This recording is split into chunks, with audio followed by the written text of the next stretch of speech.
שלום לכולם. הזכרתי עכשיו בסיפור, אז אמרתי נעשה סרטון. יום אחד הגיע איזה בן אדם לרב ואמר לו שאשתו צריכה ללדת, והוא כל כך עני שאין לו אפילו שטיח מקש שהיא תלד שם. אז הוא ביקש שהרב יברך אותו שהוא יהיה עשיר. הרב הסתכל עליו ואמר לו, תשמע, אתה עני היית, עני תמות, אין לך במזל עושר. הבן אדם הלך, לא אמר כלום. אחרי כמה זמן הוא נהיה עשיר, נהיה מיליונר. ויום אחד הרב דופק לו בארמון. הוא הכיר את הרב נכנס, ואז הרב אומר לו, תשמע, יש לי ישיבה ואני אוסף כסף לישיבה. אז הבן אדם נתן לו סכום יפה ואמר לו, כבוד הרב, אתה זוכר אותי? הוא אומר לא. הוא אומר, לפני כמה זמן באתי אליך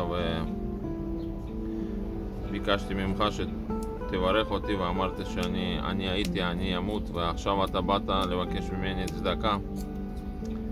הרב לא אמר לו כלום. אחרי כמה זמן, בגיל 17-18 לא עלינו, הילד שלו נפטר.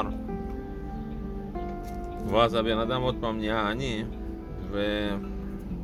ויום אחד הוא הגיע לרב וביקש שהרב ייתן לו לאכול, למה אין לו מה לאכול.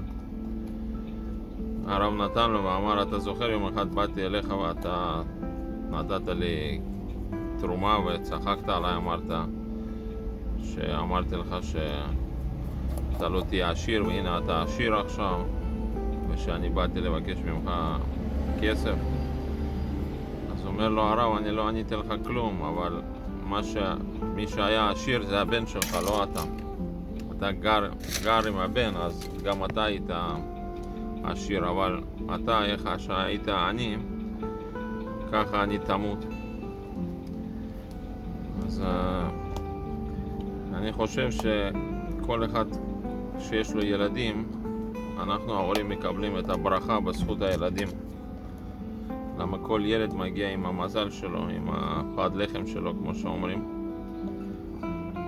ואנחנו ההורים רק נהנים על חשבון הילדים. וכל ילד הוא מגיע עם הפרנסה שלו. שמעתי איזה בדיחה יפה היום. אומרים שהרופא רוצה שאתה תהיה חולה, העורך דין רוצה שאתה תסתבך, השוטר רוצה שאתה תצא עבריין, המוסכניק רוצה שהרכב שלך יתקלקל. היחידי שרוצה שיהיה לך הצלחה וכל טוב זה הגנב.